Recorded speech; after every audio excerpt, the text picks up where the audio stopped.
Thanks for listening to the Pop Culture Cosmos and the PCC Multiverse. Check out more great podcasts today on one of these awesome affiliate networks. You're listening to a Weeby Geeks Network podcast. You're listening to the ESO Network, your station for all things geek. The Tangibound Network. Check it out. TangiboundNetwork.com. Listen to this show, the latest episode, every time. A proud member of the Gonna Geek Network. The opinions expressed are those of each individual. Check out all the other geeky podcasts over at GonnaGeekNetwork.com and get ready, because geekiness begins in 3, 2, 1. On this week's episode, we share our thoughts on Shazam. How well did The Walking Dead end its season, and could we be seeing the end of GameStop? All this and more as we once again delve into the pop culture cosmos. Welcome to the Pop Culture Cosmos. And we're back with another episode of the Pop Culture Cosmos. This is Gerald Glassford from Pop Culture Cosmos and Game Source. We truly appreciate you listening to all of our great programs as we cover the world of pop culture at least twice a week. But it wouldn't be a Pop Culture Cosmos without my good friend. He is our own Shazam from Humanica Media. You got to check out everything that's going on today at humanicamedia.com, Humanica Media on Facebook, YouTube, Instagram, and so much more. It is my good friend. Ready to Shazam right up there. It is Josh Peterson. What's going on, man? What up, what up, what up? Just closing down the weekend and talking some pop culture, it would seem. It's a great month for pop culture. Obviously, we've got Endgame coming at the back end. You've got Pet Sematary that debuted in theaters. You also had Shazam, of course, which we're going to be talking about here in a second because I've got a review of Shazam coming up here. But there's also a lot of great stuff going on as far as the Level Up Expo that we're going to be at here later this month, including doing a panel. We've got the Retro City Games Charity Game Night that we've got coming up here also later in the month. And NAB, the National Association of Broadcasters, is this week. I'll be there checking out everything that's going on. And if you run a radio station or if you got a podcast network and you're going to be there, meet up with me while you're there at the NAB. Love to hear from you and love to hear your thoughts on the pop culture cosmos. So it's a great time for pop culture right now. A lot of cool things going on. We've got Daphine Matthew from the Walking Dead fan base and Talking the Dead. She's back again. She's closing out season 9 of The Walking Dead. How did it end in her opinion? She's going to share her thoughts coming up later in the program. Plus also as well, Brett Allan from the Open Mic Podcast and Confessions of a Single Dad. He's here to stop by. We're going to be starting a little bit of series with a lot of our good friends, podcasters, and friends alike, telling us their thoughts on a particular movie or character in the Marvel Cinematic Universe. Both Daphine Matthew and Brett Allan are going to be doing it on today's show. Not only going to talk about what their favorite character or movie in the Marvel Cinematic Universe is, but how it ties into Avengers Endgame. Plus, we're also going to be talking about what's going on with GameStop because there's some news that came out earlier this month that is really kind of concerning if you're a fan of GameStop and the brick and mortar game outlets that are there. Your future may be changing when it comes to being able to purchase games over the counter. We're going to talk about that a little bit more on the back end of the show. But first, my friend, it was Shazam. It hit theaters over the weekend, and it actually did, well, if you listen to our Friday show, it did about as well as we would hope it would because it came out to around $56 million domestically here at the box office this past weekend. Actually, it's a very good start. And like what I said on Friday, if that was the case, you know what? That is above expectations, and Warner Brothers has to be happy about that. Plus, also, they did another $100 million outside the U.S., totaling right now over $150 million, which is a pretty good start for this type of movie, which is not one of the most popular or the most prominent characters out there in the DC universe. Your thoughts on Shazam's performance this weekend, and does this mean that there's good signs up ahead for Shazam and how he will interact going forward in the DC movie universe? I would hope so. If Shazam does well, I'm kind of confused on the distributing of this one because this one's New Line Cinema, right? So is that owned by Warner Brothers? I have a feeling either there is or it's just being the way it's being set up because you're right. It is something that is being distributed by New Line, but it is in cooperation with Warner Brothers from what I'm reading as far as the different movie sites, including Box Office Mojo and IMDb. New Line is owned by Warner Brothers, and that's how it's being distributed. Yeah, it's kind of different this time around because it's not the usual just straight up Warner Brothers like Aquaman, Wonder Woman, the Batman movies, and Superman movies as well. Well, it kind of makes sense, though, if you think about how for modern fans, it's a lesser-known property. It would make sense that Warner Brothers would maybe try to cut costs somewhere. But my concern would be, are we going to get like an Incredible Hulk situation, where he can have that one film, but he can't be in any others if there's like a falling out or something. So you saw it, and I'm planning on seeing it, but it's successful and people seem to like the hero. It would make sense that they would move him into a more incorporated type scenario like Justice League or something, or some kind of ensemble film where they could kind of bridge the gap between the family friendly aspects that the DCU has been lacking and the darker side that the fans have come to know and love. I guess is a questionable term, but the endearing part of it that people keep going back for more. So kind of bridging the gap between the dark and the lighthearted, kind of like what Aquaman did. So it'd be interesting to see. It would make sense that they put him in a role like that. It'll be interesting to see what they do with him, where they go with him. But you saw it, like I said, so you probably know better than I do what kind of direction they might be headed in. Well, before I give a review, I'm going to try and avoid as many spoilers as I can, trying to go ahead and keep it spoiler-free as best as possible. But before I go ahead and do that, I want to ask you a question that I'm not sure if I approached you on our Friday show. I have to listen back to again, but I don't think I did. When it comes to Shazam in the DC universe, as far as movie-wise, would you equate it like Box Office Mojo did to Ant-Man and some other places as well? I see him getting the kind of comparisons to Ant-Man as how he's thought of and how it's going to be received by audiences. Yeah, I would say so, because DC kind of needs a property like that, though, because Aquaman did well, Wonder Woman did well, and from what I understand, like the stuff that they've screened of, other upcoming DC films seem to be getting pretty good reactions, but they haven't really explored any aspects of that universe that aren't dark, I guess you could say. So it makes sense that they would throw this in there and be a more comedic side, because they have one aspect of comedy with Aquaman, which is more sarcastic, but with this one, this is something for kids. Marvel has done a great job of being able to have a movie that kids can watch and adults, but DC, on the other hand, has always done stuff that's more aimed towards adults and hardcore Batman fans, people who have been fans of the DC stuff in the 90s, which was super gritty. It's a good move to bring Shazam into it because, I guess he is kind of like Ant-Man. They took a risk on it, and it was a risk that ended up paying off in the end, according to box office numbers. Well, let's get into what I thought about the movie, and that leads into what you were talking about just now about being family-friendly, and Shazam being that kid-friendly, family-friendly type of superhero. The movie itself, at times, like you said, wants to go ahead and corner that market, but also provides some pretty shocking scenes which kids under 10 shouldn't be seeing. It's over 90% on Rotten Tomatoes, which means over 90% of the critics that they go ahead and screen at Rotten Tomatoes have given it a positive review. Then you go to Metacritic and it tells a different story. And there it goes into the low 70s as far as the overall rating that these critics give. So yes, they're giving it a positive score, but unfortunately not giving it as high as everybody wants them to do. And you know what? On the show on Friday, I said there were some out there that were saying this is the most fun, this is the best DC movie, and some are saying that. But after watching, I'm not going to be one of those people because I would not really give it that high of a score. In fact, I'm giving it an even lower score than what I gave Captain Marvel recently, the other Captain Marvel, Marvel's Captain Marvel. And if you want to check out my thoughts on that, that's at popculturecosmos.com. That I gave a mediocre score to, and this one's going to be even a little bit lower, but still remains a positive only because of the fact that Zachary Levi as Shazam is a winner. It's a total 100% hit as far as him having that exuberance, that childlike enthusiasm in playing the role.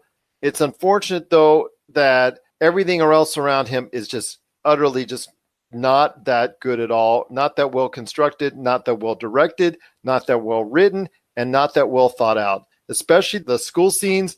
I'm a stickler for details. And the way that the school scenes are set up and as far as they're structured are just not very well thought out. which leads you into the other aspects of the film, which are supposed to be the more important. But if you can't get out of the fact that these school scenes are so bad, the rest of the movie seems to falter because of it. And the battle scenes with Dr. Zavanna and Shazam, most of the good stuff, unfortunately, you've already seen on the trailers. And the best part about the actual movie itself, you don't see as much as you like, and that's the scenes you see in the trailer with him learning his superpowers. You want to go ahead and see more of that because that's the funnest part of the movie, and unfortunately, you do not get enough of that, or as much as I think a lot of people would like. It does have some very slight laughs every now and then, but it's not as funny as I thought it would be. Overall, like I said, the reason why I'm giving it a positive score is because Zachary Levi killed it as far as his character is concerned, being able to portray a 14, 15-year-old boy that's transformed into the body of Shazam. And to me, that actually made it worthwhile. But this time around, for me, it was kind of a disappointing letdown because I had heard such advanced good word before I came into the movie. And I came out of the movie theater going, I don't know what all the fuss was all about because this movie really isn't that great. It's okay at best and not much more. Was there anything specific that stuck out that made it just okay, or was there just some standards you were hoping it would reach and it didn't quite get there? Well, like I said, the school stuff is absolutely horrible. Just the way it's structured, the way it looks so phony, the way it's dealt with, the school structure itself. If people put any thought into it, I couldn't help putting thought into it because it was very formulaic, but even more so with all these tropes they did within the school environment, which were pretty much a throwaway in my estimation. Then you get into what's going on with the rest of the film and Dr. Zavanna's motivation to try and go ahead and garner all the powers of Shazam. And on the way there, he's just not made to look very threatening or very menacing at all. And it's just, to me, the material that was written for it, it's just very formulaic in the way it approached each scene. And unfortunately, just didn't materialize the way I wanted to. It just seemed to just go ahead and almost like a paint by numbers type format as far as a superhero origin movie is concerned. And at times it wasn't even done very well at that. But like I said, the only good part to me was Zachary Levi. He just did an outstanding performance as Shazam. He is Shazam because he does have that boyish nature, that childhood-like exuberance that I think really comes through on screen. And for me, he's the only pleasant thing about the movie that I could really get out of it, even with the ending taking place as far as some different aspects of the Shazam culture coming into play. Just his performance as far as how he would react, because he reacts at certain points in time in the film like a 14, 15-year-old boy would. And then he realizes things need to change in his life in order to go ahead and accomplish what he needs to accomplish. So the third act is a little better, but not by much over the rest of the film. But yes, overall, it was just, you have this great character, you have this great performance in a narrative that's just really letting him down on all facets of the movie. Well, I mean, at least they got that important aspect of his character, right? The adult acting like a child. I want to ask you this. So do you think that did they set it up for a sequel? Tell us about the after credit scenes. It shows that there's promise for something to come next? There is one scene. There's two actual bonus scenes after the credits, one mid-credit and one after credit. And one of them does imply something going forward in the future for the next Shazam movie. Whether or not people have speculated as far as Black Adam or any of the other villains or anything going on, that's up to you to determine what that will be. But yes, there is one scene after the credits that you do need to see. The other actually does not need to be seen at all. It's just some type of throwaway deal that, again, reminds me of what exactly they are doing over the course of the film, with just so many narrative letdowns across the board throughout the film, that they would take one of these end credit scenes and just basically choose it as a throwaway and not choose it as something more constructive to go ahead and tell a larger narrative in the DC movie universe or even the Shazam movie universe as well. Okay, so going forward, what would you recommend to the writers what were you hoping to get out of it? Like I said, the reason why I went into the theater, the reason why I went to the movie was because the trailers really bought me and really started to get me into. Once I started really examining them, I had said before that which one was I more excited about, Shazam or Aquaman? And I had said Aquaman. And I know a lot of people were actually more excited about Shazam. But as the trailers kept coming out for Shazam, I got more and more interested in, and it just seemed like it was going to tell a great narrative, a great cohesive story about this runaway who's given an opportunity to go ahead and become a hero. And even though it does try its best to tell the tale, it doesn't do very many favors for him overall. And you're given the sense that there could have been so much more done to make him even better and a bigger entity in the DC movie universe, instead of, you said it yourself, you said that you didn't think Shazam as a sidekick in the DC universe. But unfortunately, after watching Shazam, to me, he actually looks like a sidekick in the DC movie universe at this point in time. I don't see him as a key character unless things change. And if that's the case, Shazam 2 has to be all about bringing his status up and making him more important and making him feel like he's more valuable to the DC universe than what he was perceived to be in the original Shazam movie. We'd love to hear your thoughts on Shazam because it hit theaters this weekend, beating expectations.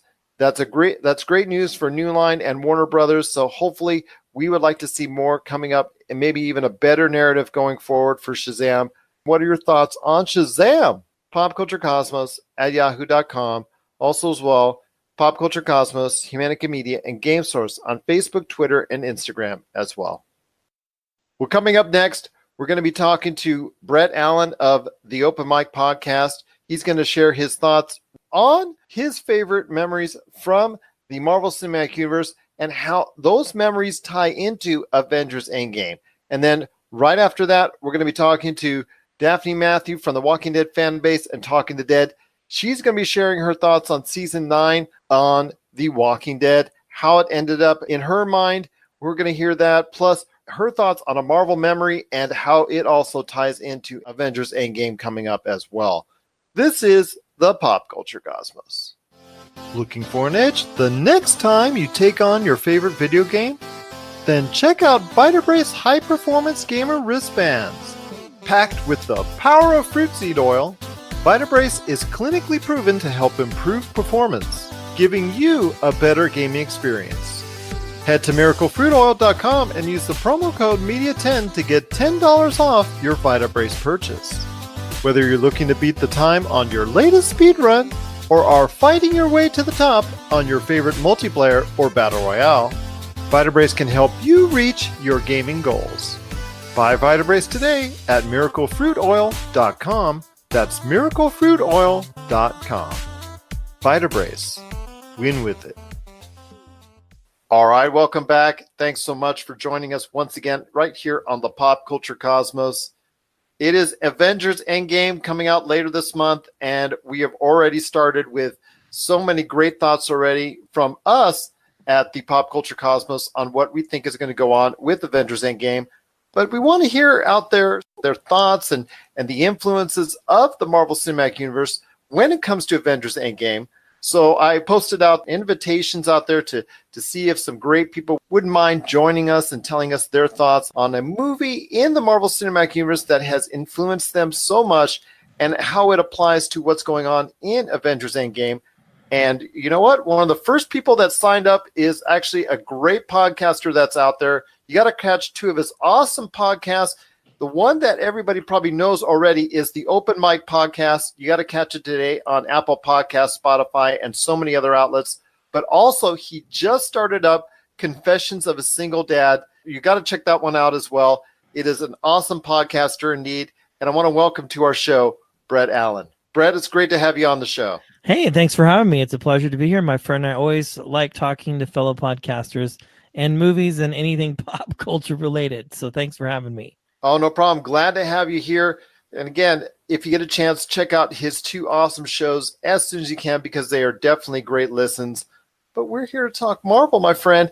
And Yes. First off, I guess the movie that you think in the Marvel Cinematic Universe, which now is going on 11 years old now, 22 movies in, what are your thoughts on the movie you think that is your favorite and how that movie influences what's going to be going on in Avengers Endgame? Well, I have to be honest, my friend. I'm a purist, and for me, it's the original Iron Man, the one that kicked it off 11 plus years ago. Still today, one of my favorite movies, and the reason why I like it so much is because, in my little humble opinion, not that it matters a whole lot, but in my opinion, I think that's really what set the stage for how superhero movies should be made. I think they did an awesome job.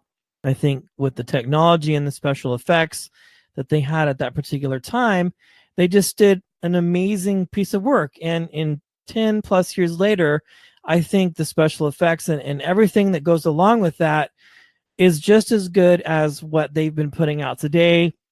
The movies that have just come out recently, Captain Marvel, and of course, Endgame coming up. And so I think that it's just one of the best films I like all of them, but that one in particular stands out to me the most. It's just the one, in your opinion, has held up, and it kind of created the template for a lot of these Marvel origin stories going forward. Yeah, absolutely. I think just for the simple fact that the directing, the acting, in my opinion, was top notch. I'll be honest, I was a DC movie guy for a long time, and when they started coming out with those Dark Knight movies with Christian Bale, I thought to myself, this is how these type of superhero movies should be made. Not a ton of famous people in them, not, a whole lot of this or a whole lot of that. And it was a great story. And then, of course, when the Iron Man film started coming out, I thought, man, these guys are doing such an amazing job. And I think it has set the tone and will continue to set the tone for what's coming out here for Endgame here in just a couple weeks, I think. Well, it just started off with on a bad note as far as earlier in the century for Marvel with Daredevil, Elektra. Yes. And my gosh. Yeah, so they didn't really have the greatest reputation. And also the Incredible Hulk movie, or the first Hulk movie, I should say, with Eric Bana, which I think is underrated, but it's still not the greatest movie at all. No, I don't think it's the greatest, but I think in a certain way, Ang Lee is a great director. I think he's done a lot of really great things. And I feel like he took a decent swing at trying to make a Marvel movie. And the movie wasn't horrible, but I kind of think it maybe gave us a precursor or a glimpse maybe of how those types of movies could potentially be done if given the right script and the right actors and, of course, the right director. I agree with you I totally on that, because it just gave you that idea of what was going on. And Ang Lee, he's gone on to do some great work, obviously, with a lot of other stuff he's doing, including Life of Pi, which garnered so many awards during the course of its run. And yeah, absolutely. He's been okay with what went on. And people seem to forget about that one in the tunes of Marvel history. They only seem to tune in on Blade, and that's pretty much it as far as anything. I forgot about that one. Blade. Well, to me, Blade is the only quality Marvel movie.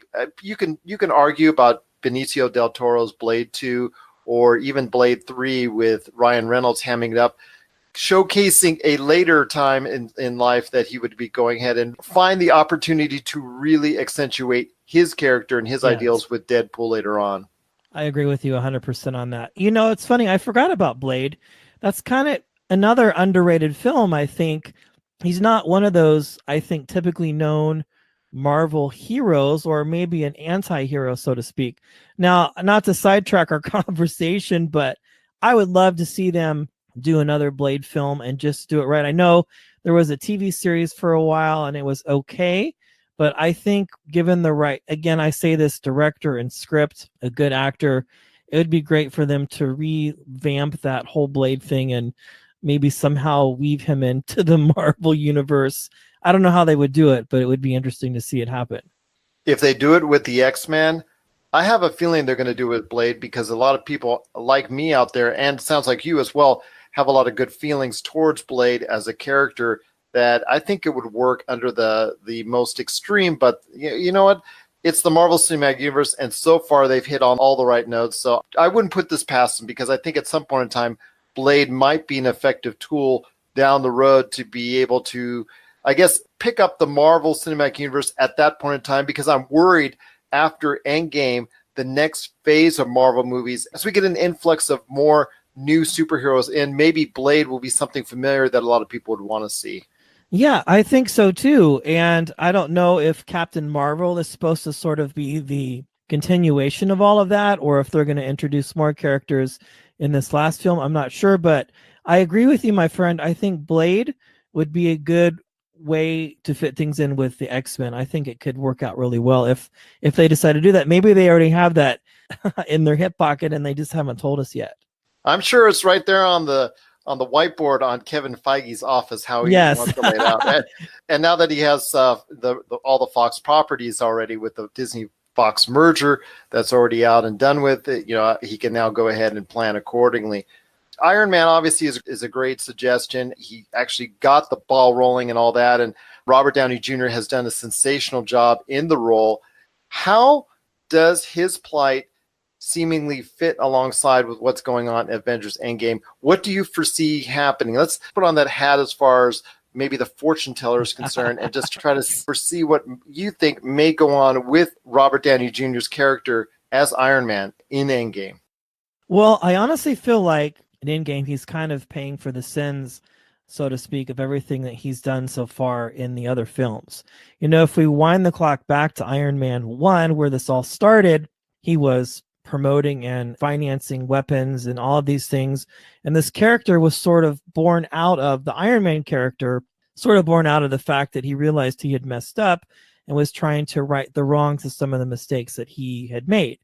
And so I think we find him in this film that we're going to see here, sort of maybe trying to make final amends, so to speak, of some of the things that he has done. Now, outside of that, I know he had said that he was done with the Iron Man films and really didn't want to do another one, but I think they could maybe squeeze out one more sort of after this, potentially, depending on what his plight is. But if I were to assume what were to happen, I don't want to say that he's going to die. I hope not.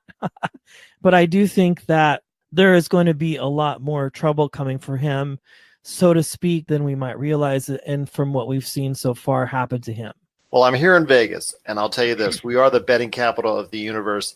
And informally, when you talk to people out here, Iron Man is a solid number 2 as far as the going to meet his end type of deal. Sure. Right after Captain America. I hate saying it, but you're probably right.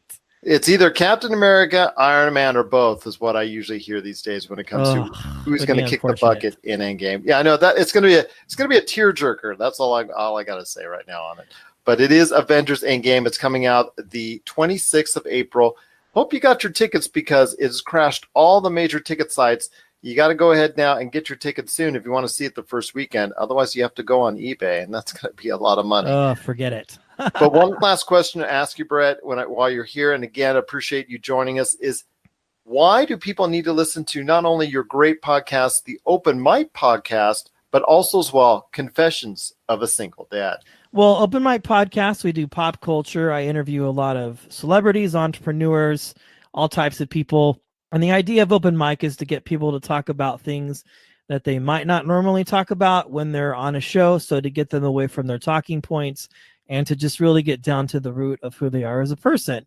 And so the idea of an open mic is where somebody can come along, whether it's a musician or a comedian, a poet. They could talk about things, try things out, and it's a free and it's a safe space for them to do that. So that's the concept, the elevator pitch of the open mic. The elevator pitch for Confessions of a Single Dad. I'm a single dad.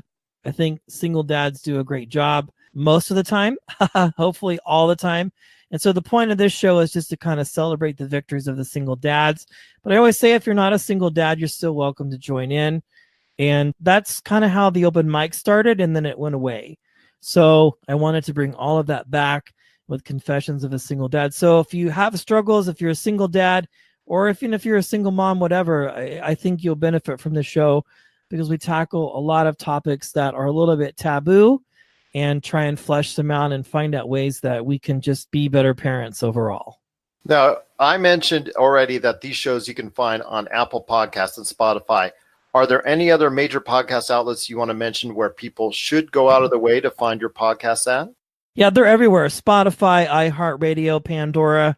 We're all over the place. So pretty much every podcast player that you can think of or where you listen to shows, Stitcher, Podbean, it's everywhere. So anywhere you listen to your show on your phone, whether it's an Android or an Apple, you can always just type Confessions of a Single Dad or the Open Mic Podcast with Brett Allan, and it'll pop into your player. Once again, it is Brett Allan from the Open Mic Podcast and Confessions of a Single Dad. You heard all the outlets. Now it's up to you to go ahead and listen to his show, because it sounds like not only with Confessions of a Single Dad, but if you get a chance, the awesome Open Mic Podcast as well. Yes, Brett, thank you. Oh, no problem. Brett, I'll tell you what. I hope you get a chance to come back on the show, because I got the open invitation now. You're always welcome to come back on if you have the time, because we'd love to hear your thoughts on anything going on in pop culture. And your show is awesome too. I love it. So you have an open invitation on mine as well. We'll have to get you in for a taping here soon. I'd love to have you, man. And your show's great. And if you're listening to a great show. So thanks for having me, my friend. I appreciate it. Thank you for taking your time, and appreciate you being part of the pop culture cosmos. McCallum Films is back with a vengeance. Power of Grayskull, the definitive history of He-Man and the Masters of the Universe, which chronicles the ultimate 80s billion-dollar franchise, Masters of the Universe. See exclusive interviews and hear untold stories from the people responsible for creating the world of Eternia, a place full of magic and science, and learn about the craft of creating action figures and animation. Power of Grayskull is just one of our many projects at McCallum Films. All right, and we're back with the show. Thanks again for joining us. It's Gerald coming right back at you here. And it was another season, I guess, all over the place when it comes to The Walking Dead. Season 9 had, regained a lot of people's hopes as far as the future for the series. But then they had to go ahead and end it on a anticlimactic note, so to speak, as far as where it's heading to. And here to talk with me today about the ending of season 9 is my good friend. She is the host of Talking the Dead 18 plus also the Walking Dead fan base Facebook groups. If you're a big fan of the TWD, you got to go to either one or both of these groups. There's just something always going on with these groups, and that's because of the interactivity by one of the main moderators for both these groups, and also my good friend, Daphine Matthew. I know you got a lot to say, so I'll just tell you what. We're going to start off with, I guess, the best episode, I think, of it was episode 15, if I may, if I'm getting my numbers right, episode 15. And as I made the comment to you, in the world of The Walking Dead, the last thing you want to have is a county fair. That should have never happened. Wow, that was a bad fair.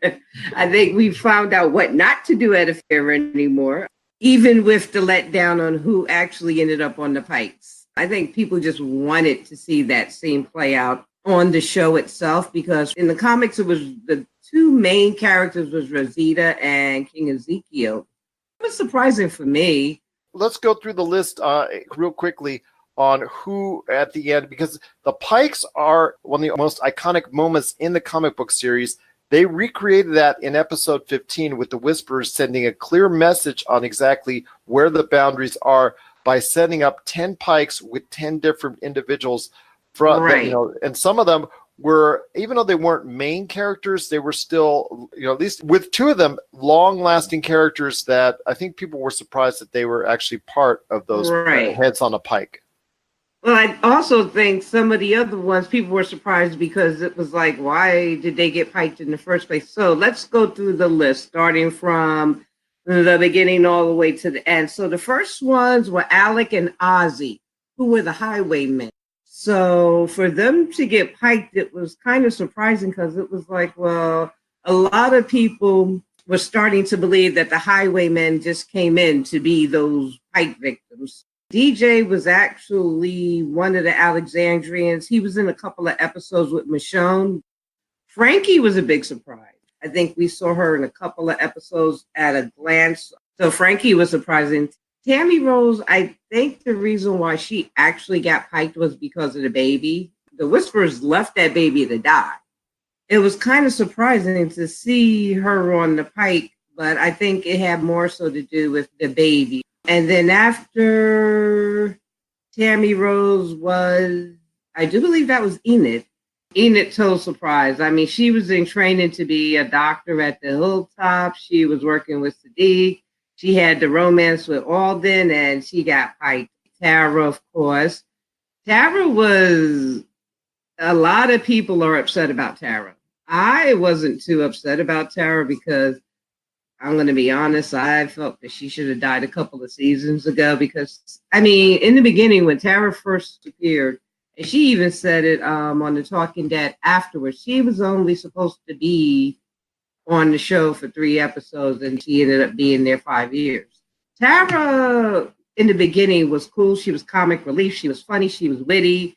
They gave her 2 girlfriends. Those relationships didn't work out. They both got killed eventually.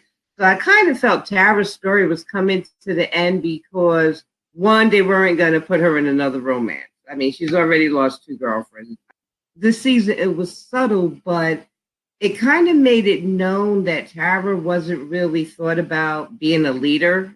When Michonne and Daryl first captured Lydia and they took her to the hilltop, Michonne told Daryl to handle it because she trusted him and she asked him to stay on at the hilltop because she felt like he would be more of a leader presence there. She said something to that effect. So I kind of figured when that happened, after Jesus dying, that Tara was going to be next. And then the last person, Henry. Henry was the message because Henry embarrassed Alpha when he tracked them down and tried to whisk Lydia away again. So Henry was definitely going to die. I thought he was going to die sooner. I thought he was going to die when Beta captured him. But after that, I pretty well known that Henry was going to get piped. Of the episodes this season, it was by far the best. It obviously created the most tension. Obviously, it seemed like it should have been the climactic way to end the season.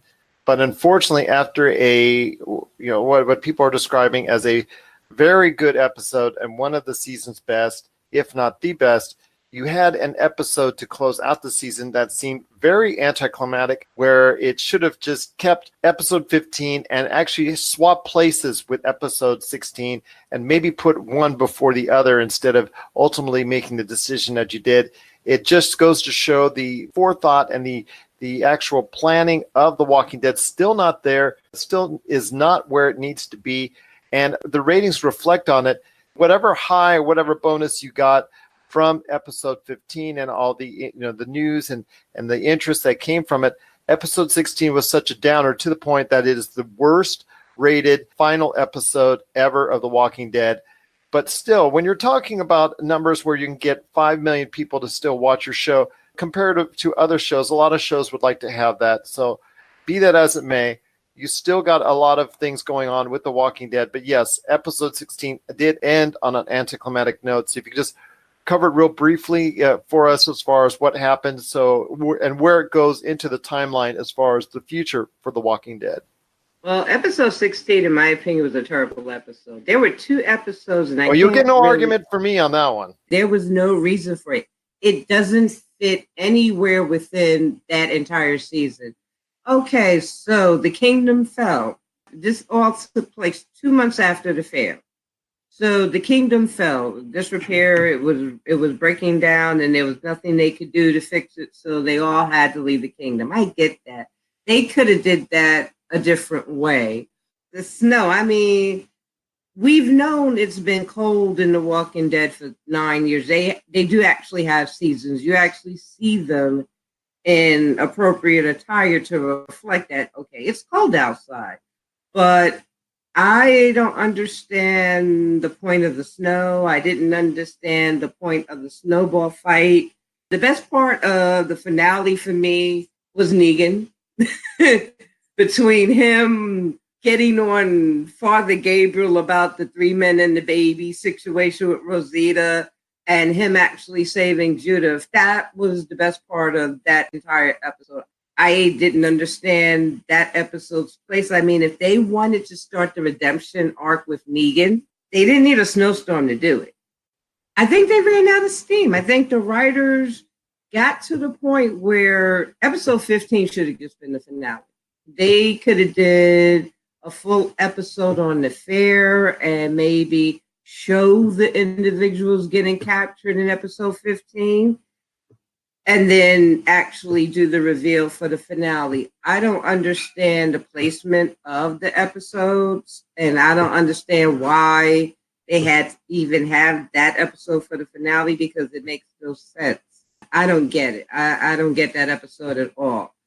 Now, going into the next season with The Walking Dead is confusing because we heard the voice on the radio at the end of the episode, which is the introduction, if you read the comics, of the Commonwealth. That could happen in season 10. It may happen later in season 10 because right now, where season 10 should be going is into the Whisperer War. They did cross the border. They did go over into Alpha's territory, and eventually the Whisperer War starts.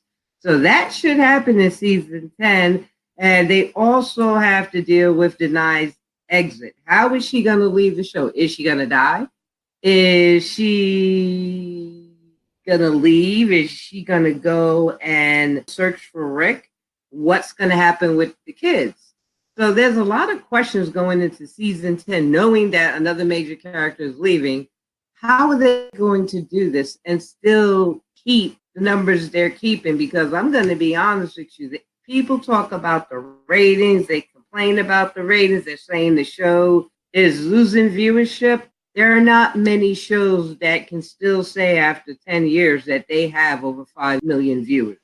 For a season that went so well, even after the departure of Maggie and Rick and a few other characters that were background players that you haven't seen in a while, but they're gone from the show, I heard.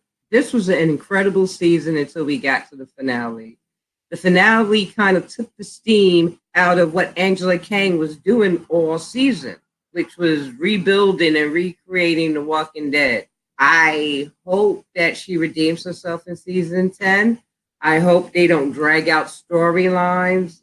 They will never get back to the point to the way it was because you can only do but so much. But they could stop the decline to a certain extent. But like I said, after 10 years, it's really hard to keep your audience, no matter how great your storyline is. But just like everybody else, we'll have to wait and see. Yes, we will have to wait and see. I've got literally just 5 minutes left to ask you one last question, and that's on Marvel, on some happier subjects coming up, because Avengers Endgame is coming up later this month. I got to ask you, a movie of yours in the Marvel Cinematic Universe that's a favorite and how it ties into Avengers Endgame. I love all the movies, but my favorite movies have always been the Iron Man movies. And the reason why I'm going to say the Iron Man movies and how it ties into Endgame is because from, I'll say, the perspective of the Marvel Cinematic Universe, Iron Man is the beginning, and Iron Man will probably be the end in this last Avengers movie. He started it all. I think without the introduction of Iron Man and the way he came about in the universe, they would not have the success they had, and they would not have this story that's been going on. So basically, I'm going to say my favorite one out of all of them, like I said, I love them all, but Iron Man is like the top for me. And we'll have to see what happens on April 26th, but I understand it's really going to be a very intense movie.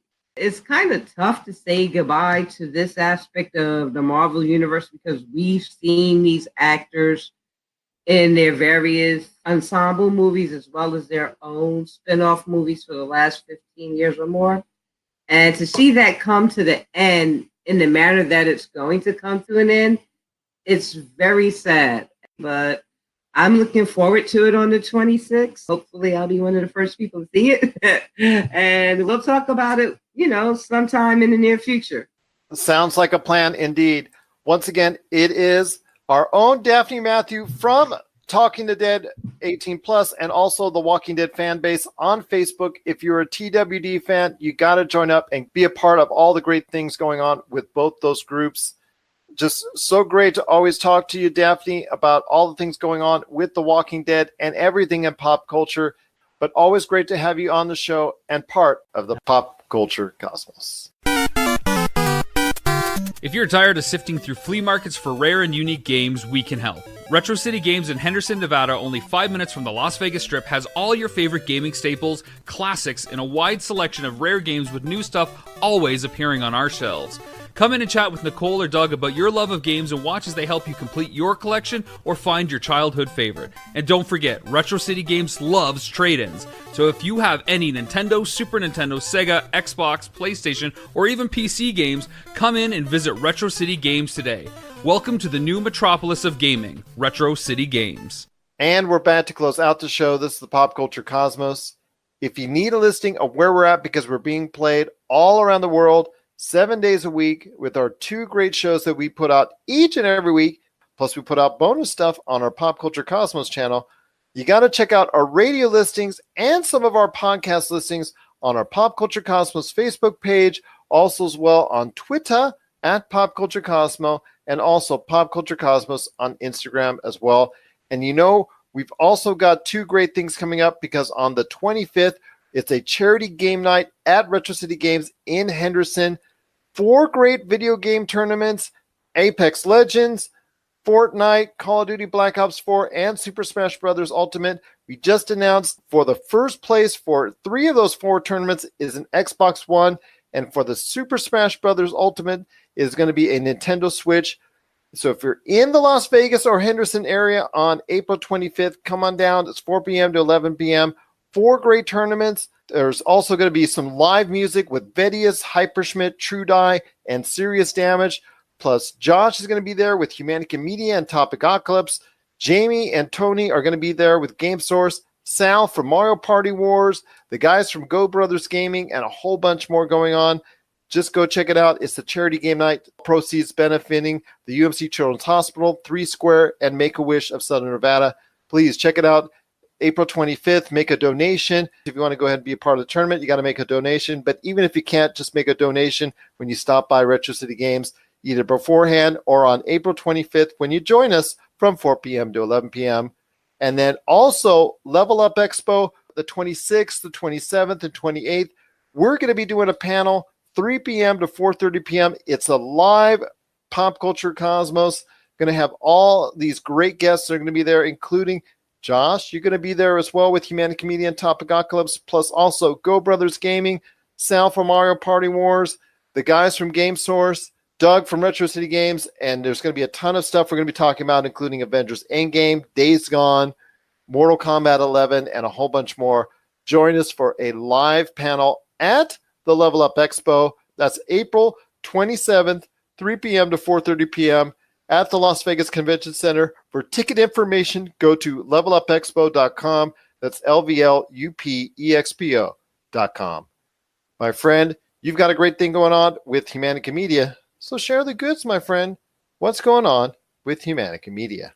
We just put out a new episode of Topicocalypse you can catch now. We're talking about robots, and is the world ready for robots? I know I'm not. There's either a fear or a anticipation going on, judging by all the Super Bowl commercials this past year. Well, that and people have seen the Terminator. Really good ones, I should say. Hey, in all fairness, can we just say that Terminator Salvation was a decent flick? Decent is probably the best thing I could say about it. The game itself might have been actually better.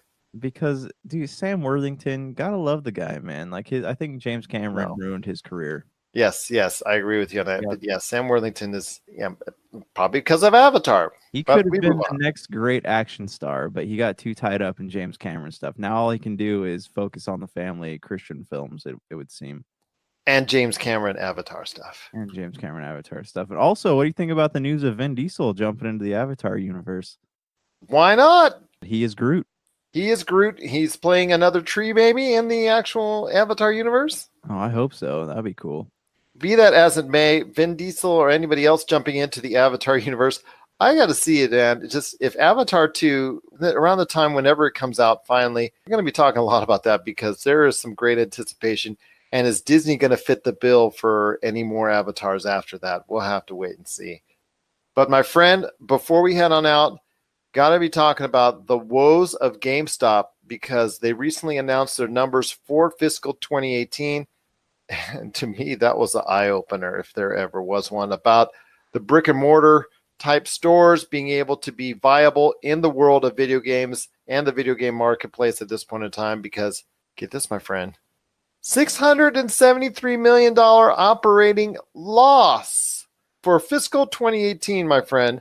So I want to hear your thoughts. What needs to change? What needs to take place in order to keep GameStop alive?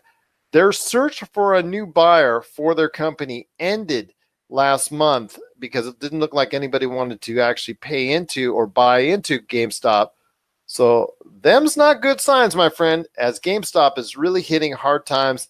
Do you see a bright future for them? Because at this point in time, I sure don't. Yeah, it's funny that you say that because I've been reading different things and different points of view on what's going on. I had read something that GameStop's trying to get into the esports game by opening their own esports arena. And they also already bought into an esports team as well.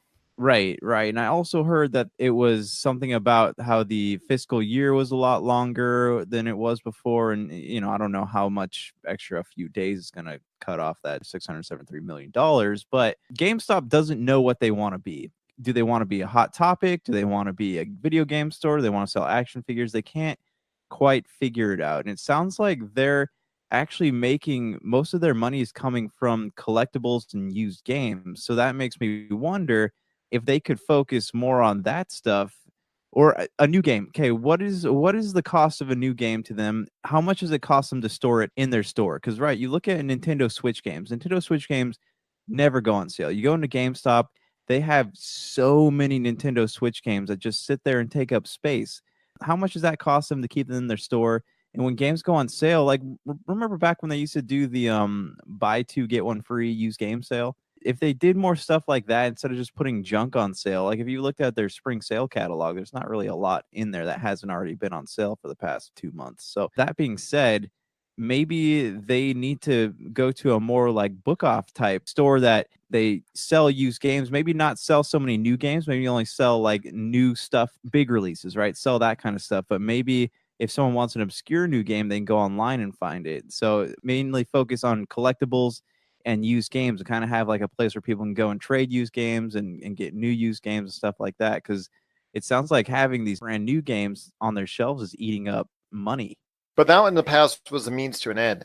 As somebody who's run video game stores in the past, I could tell you, you're not going to stay in business if you just sold new games.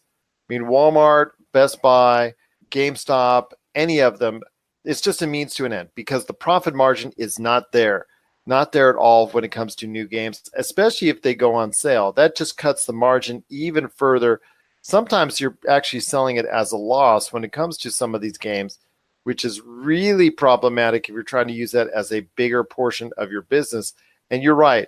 A lot of those games are sitting on the shelves gathering dust, but it's supposed to be a means to end because, okay, you come and buy that new game for me. You're supposed to come back and trade that in, and I'm supposed to resell that now used game at a nice 40 to 60% profit. And that's the idea when I resell. That's where they make a good portion of their money. The used games and the collectibles are actually, in a lot of cases, very profitable as well, depending on which ones that you're talking about. That can actually garner them a nice chunk of change as well. So I understand why they purchased ThinkGeek and took over that market and tried to go ahead and, like you said, become like a hot topic and whatnot, because it's certainly working for a hot topic. But GameStop just doesn't really have a definitive vision going forward, especially with the digital marketplace. People are wanting to buy digital more and more and more. There's no need to go into a GameStop. So your thoughts going forward on what's going on with GameStop?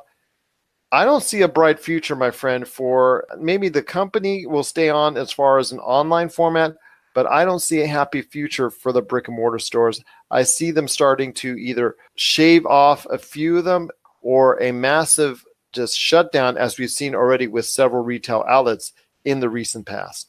Well, they don't have to put the nail on the coffin yet. There's still plenty of things they can do to stay afloat. The collectible market is good. If they had more collectibles, more things that people would want, or even kind of like how, our friends over at Retro City Games, they have collectibles, but they also have like, you want to go in and buy a Gundam model or something, you can go in and do that there. They have a lot of things that they could do. And also, it would be a perfect time to jump back into that market and get into the retro gaming scene, right? They sell that stuff online. They sell Sega games, Nintendo games. They have a lot of sales I see all the time. And I don't think it would cost them anything to really bring that stuff back in the store, because I can't tell you how many times I've gone to GameStop and wished I could buy a Sega game. they need to try different things. It's like I would hate to see all the physical GameStops go away, because I do occasionally like to go shop there when I'm walking through the mall or something. But what would you like to see going forward from them? At this point in time, it's really hard to say because they don't provide me much incentive to get inside the store. I go maybe 3-4 times a year, 5 times a year, and that's only because if I'm looking for cool video game t-shirts, because the only time I actually purchase anything there is on Black Friday. That's the only time I purchase things at GameStop is there, unless I'm looking for something out of the blue, like I said, like a video game t-shirt or whatnot, because they just don't have much to offer someone like me who can get all these things so quickly online and very easily from my own home that are either as good or even lower of a price.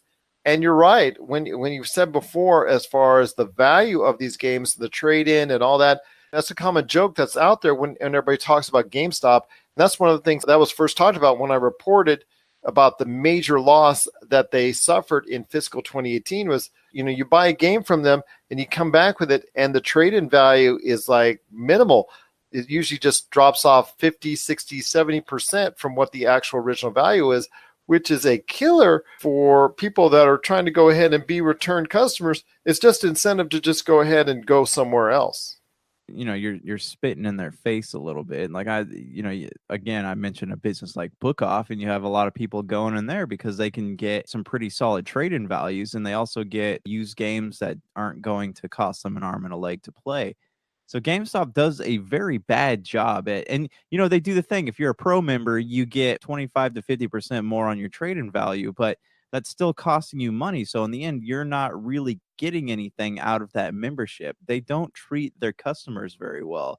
They don't do a good job of enticing people to come in, because why are you trading games anymore? I'd rather have something sit on my shelf than trade it in for $3. And the Circle of Life program, which I will admit, as someone who was running video game stores in the past, Game Crazies and whatnot, they had a similar program that they wanted to go ahead and get you enticed in. The MVP programs, get the extended warranties, get the pre-orders and the trade-ins and all that type of stuff. And the Circle of Life program almost comes off too harsh, too heavy, depending on how you talk to the customers, and really can be a deterrent to actually anybody else that wants to come in at a later time to come into a GameStop if they're just constantly chided about going ahead and you have to buy this, you have to buy that, you have to buy this, you have to buy that. If you're too pushy about certain things, you're just going to go ahead and send that customer away for good. Right, and that's the annoying thing, because they're pushy about their pre-orders, and they're pushy about their protection plans. And then I had one guy today, like I went and bought Kingdom Hearts, the story so far, and this guy was in there like heckling me about not having played it ever. And I was like, well, that's not the best way to get me to purchase more stuff from you guys. And see, I've had similar instances about the lack of knowledge when you go into a GameStop. Like the time I wanted to go ahead and pre-order Uncharted 4, and they asked me what system did it go for. I said, well, it's a PlayStation 4 exclusive. You know what?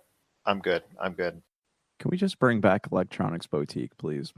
There you go. Actually, if you went to a certain spot here in Las Vegas, they still have the sign up for Electronics Boutique after it's been gone for many years. But there's this shopping center where they just were too lazy and they never took the sign down. Maybe they're hoping they'll come back. The good old days, man. The good old days. Or Toys R Us, man. I'd be down to have either of those come back. Well, there's always rumors of Toys R Us coming back, but I have to see it to believe it. What are your thoughts out there on the future of GameStop? Are you more optimistic than either Josh or myself, especially me? I hope you are, because we do want to hear your thoughts. I'm hoping I'm being proven wrong, but my experience running video game stores plus a $673 million fiscal year loss, it's just not a great sign. Share us your thoughts, popculturecosmos@yahoo.com. Also as well, Pop Culture Cosmos, Humanica Media, and Game Source on Facebook, Twitter, and Instagram as well. Well, it was just an awesome episode today. I want to thank Brett Allan and Daphine Matthew for joining us on the show today. Just tremendous having them here.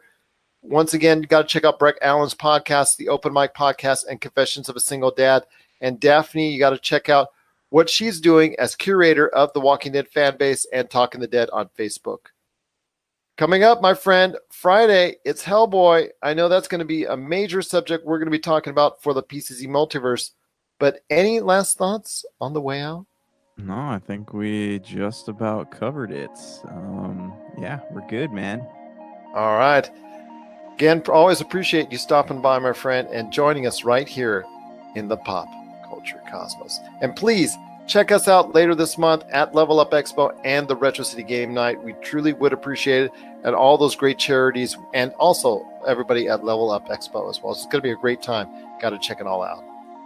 So for Josh Peterson, this is Gerald Glassford. It's another beautiful day in paradise right here in the Pop Culture Cosmos. We thank you for listening. And here's hoping you have yourself a great day.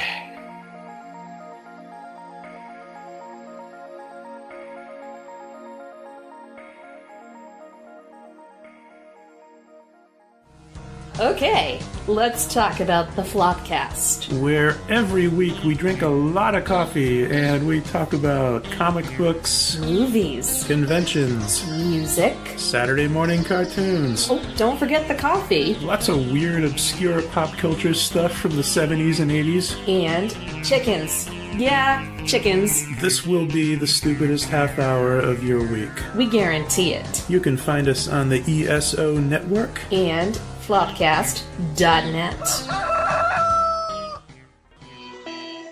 You're listening to a Weeby Geeks Network podcast. This has been a broadcast of the ESO Network.